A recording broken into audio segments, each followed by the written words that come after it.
మీరు ఎవరైనా farm land లో ఇన్వెస్ట్మెంట్ కోసం చూస్తున్నారా? అయితే ఈ వీడియోని తప్పకుండా చూడండి. ఈ ఫామ్ ల్యాండ్ లో అయితే మహోగని చెట్లు అయితే పెంచుతున్నారు. ఈ మహోగని ప్రాముఖ్యత ఏంటంటే ముఖ్యంగా ఆయుర్వేదిక్ మెడిసిన్ కి చాలా బాగా ఉపయోగపడుతుంది. అదే విధంగా ఫర్నిచర్ కి కూడా చాలా బాగా ఉపయోగపడుతుంది. మహోగని మొక్కలతో పాటు ఇంకా రకరకాల మొక్కలు కూడా వేయడం జరుగుతుంది. అవేంటంటే మ్యాంగో, ఆమ్ల, జామ, దానిమ్మ ఇలాంటి మిడిల్ క్రాప్స్ కూడా వేయడం జరుగుతుందండి. ఇది ఎక్కడంటే మన జగ్గైపేట నుండి ఖమ్మం వెళ్లే దారిలో గండ్రాయ్ అనే గ్రామంలో అయితే ఉందండి. ఈ ప్లాట్ మెయింటెనెన్స్ 13 ఇయర్స్ అయితే కంపెనీని మెయింటైన్ చేస్తుందండి. మరి ఇక్కడ పర్ స్క్వేర్ యార్డ్ 4000 చార్జ్ చేస్తున్నారండి.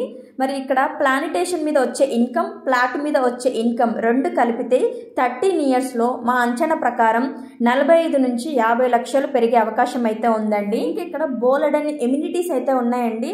Like resorts, swimming pool, children play area, cycle track, విశాలమైన రోడ్స్, రోడ్లకి ఇరువైపున కొబ్బరి చెట్లు, సీసీటీవీ ఇలాంటివి చాలా అద్భుతమైన ప్రాజెక్ట్ హైలైట్స్ కూడా ఉన్నాయండి. ఈ ఫామ్ ల్యాండ్ గురించి ఫుల్ డీటెయిల్స్గా లాంగ్ వీడియో చేశాము. డిస్క్రిప్షన్లో లింక్ ఇస్తాను, ఒకసారి వెళ్ళి చూడండి. మరి ఇలాంటి వీడియోస్ కోసం మా తెలంగాణ ప్రాపర్టీస్ని సబ్స్క్రైబ్ చేసుకోండి. Thanks for watching.